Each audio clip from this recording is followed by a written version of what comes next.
Benchmade Bugout, an icon in the EDC community, the OG, the godfather of super lightweight, super slicey. In part one of my Bugout series, I talked about the unboxing experience and the overall fit and finish and my initial thoughts on the knife. You're going to want to see that video. But today, we're going to go over the size of this and compare it to today's crossbar lock competitors and see how it stacks up. Is it going to be at the top like its reputation would suggest and price point? Stay tuned to find out. What's up, Cripple Crew? This is EDC with DBD, Disabled But Deadly. And this is part 2 of the Benchmade Bugout series. In this part, I'm going to go over specs of the Bugout, and we're going to do some comparisons with some other crossbar lock knives. And I'm going to give you my opinion on where the Bugout stands and are these other knives Bugout killers? Before we get into that, stab the like button. Drop the comment below, let me know what's in your pockets, and of course, hit subscribe. You're gonna want to be here for the spicy stuff coming up, I promise. And I'd like to have you here. Anyway, all that crap out of the way, let's do this. So, the Benchmade Bugout has a 3.28 inch blade. This one, they're all in, or most in S30V. This one has the flat dark earth Cerakote. You're looking at a drop point with a flat grind, a nice low tip. Handle is 4.22 inches and gives you an overall length of 7.46, just under 7.5 inches. The real measurements for the Bugout, though, are the 90 thousandths blade stock thickness, which comes down really thin at this tapered point, and the 0.42 inch handle thickness. This knife, and probably the most important measurement, even though this has a 3.25 inch blade, you're only looking at 1.85 ounces, so less than 2 ounces on over 3 inches of blade. That is impressive. Now, a knife with very similar stats is the Hogue Deka. They call theirs the Able lock. This is the Axis lock. And every company's got their own name for it. Now that the patent has expired, there's so many companies doing stuff with the crossbar lock. With the Deka, you're looking at a 3.25 inch blade, 4.25 inch handle, 7.5 inch knife. This, though, comes in Magna Cut with a DLC coating, a Warney blade with a dual grind on it. You're thicker back here and much thinner and slicier up here. I'm talking Bugout slicey. Your blade stock thickness is slightly thicker at 110 thousandths, but you can see with this distal taper that it comes down very, very thin. This wedge brings it down thinner here, and this right through here feels as good as there, but you get a thicker section back here for heavier duty work, which I like. I think that's nice. This one has the Ultem handles. The standard version has FRN handles, which is just like Grivery, but this weighs with the Ultem comes in at 2.1 ounces. So it is slightly heavier, but it's not very noticeable. And the action on this, the flicking action and the return action was better on the Able lock than on the Axis lock straight out of the box. The Axis lock has been This has been lubed, and but the problem is it's so frickin' far to the clip side that the action sucks. The pivot's right. It just needs adjustment, and I'm not doing it until I finish these videos, and then I put the unlocked composites carbon fiber scales on it. That's when I'm going to worry about centering this blade. But $180 out the box, not centered. $180 out the box, centered. This thing is still, I don't know if I can get that to come up, perfectly centered. And I have carried this and used this extensively in the last year. Another knife that compares to this would be the Kaiser Drop Bear. Kaiser took the axis or the crossbar style lock, and they really, I believe, have perfected it. Under this scale on each side, there is 5 different adjustment holes so that you can dial in the detent feel exactly where you want it. I put this on the strongest setting on both sides, and I love it. The action on the Drop Bear is so much better than on a Bugout, and so are the ergos. And you can see the blade is smaller. They went under 3 inches to be legal in more places to carry, but the handles are the same size. It's just this extra width, even though, I mean, this is made to be thin, but the extra width feels so much better in hand for any work. Let's look at Vosteed and the Mini Nightshade. Vosteed, 3 different positions to adjust this on either side to dial this in where you want it. They set it from the factory at the looser setting for fidgetability. I'm going to be doing a video in a bit where I move this to the strongest setting just because I really want to feel what the Mini Nightshade is like.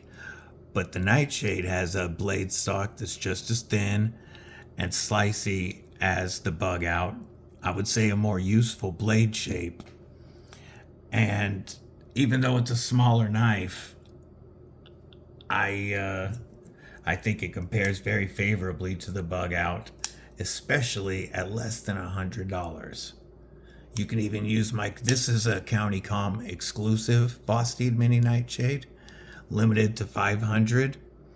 There's still some left, and you can use code EDC with TBD to save yourself 10%. Brings this thing less than $90.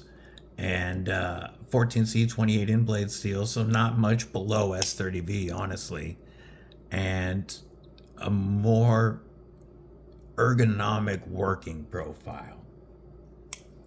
A couple more to compare. Now, this is my favorite Kaiser crossbar lock, maybe my favorite crossbar lock action, period. This is the Dirk Pinkerton designed Escort. And this one is not made as a Bugout competitor. It is definitely larger and much wider, and it's not made to be super light. But the crossbar lock on this, Benchmade has had it long enough for the patent to expire, and they still no adjustment options, and the action just doesn't compare. I pull that back and the blade goes home by itself. I just pull the tab back, blade returns, but the detent feels amazing. It just snaps out there. Dirk Pinkerton Escort, less expensive than a Bugout, and it was centered out the box. Let's get to my least expensive crossbar lock knife in my collection. This is the Kubey and Bridgeport designed Bluff, Kubey Bluff. And Kubey, 3 positions to adjust the spring on either side. They set it at the middle setting it from the factory. And this setting right in the middle, I haven't bothered to adjust yet because I pull it back and it goes home. But it has a fantastic detent feel. But you pull it back and the blade returns. Fantastic crossbar lock action. This is, I believe, Kubey's first crossbar lock knife that they released. And the action is so much better than the action on this Bugout. So that's how I believe the Bugout compares to the competition. Now, if I was going to rank my crossbar knives right now, ooh, this is tough. If I'm going based off of action alone, I'm going to go...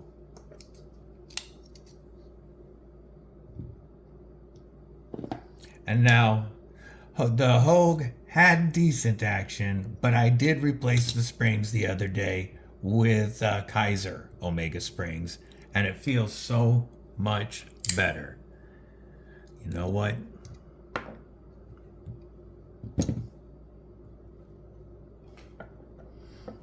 Now, that's not saying that I don't think the Deka's a good knife. I love all of these knives.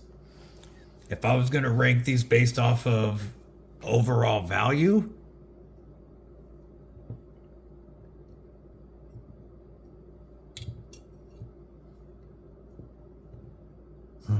20 CV and carbon fiber and a titanium clip for $30 less than this knife. The value on these is close because they got 20 CV Magna Cut. Man, it's hard. It's hard. But even then, I'm still putting the Bugout at the bottom. This may be an unpopular opinion, folks, but I have to give it to you true. Even if I get so excited when I open the knife, and I do get excited when I open new things. I think we all do. And particularly when I opened the Bugout yesterday, I did it on a live stream. I was excited to have everybody there. I was really pumped to open the box from Fidget Duck EDC. And so I opened the Bugout. I like the blade, the look of the blade. I don't care about the handles because I've got the carbon fiber scales already. But I was playing with it and I was stoked and I was happy to finally own a Bugout.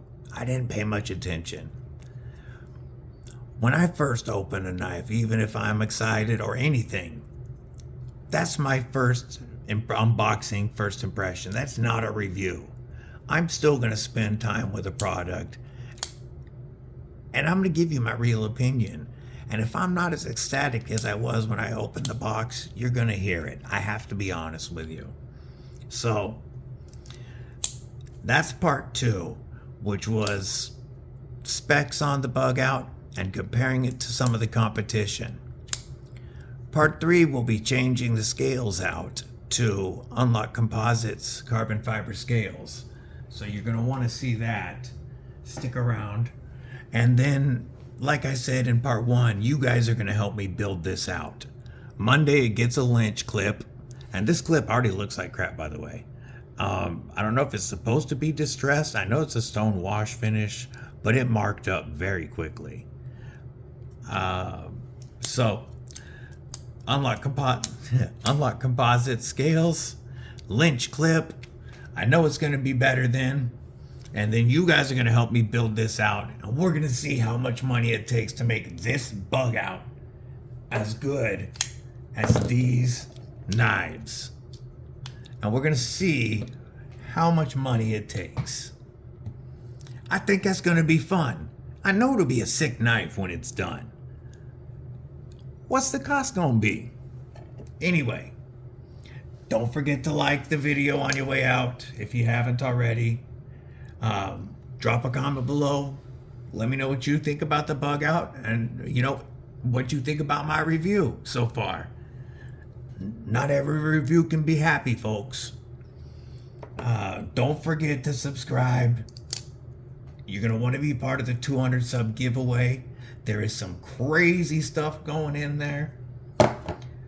Stay safe, stay frosty, and stay deadly. Mabel, Megaron, and Bo all say thanks for watching. See you next time. Stay deadly.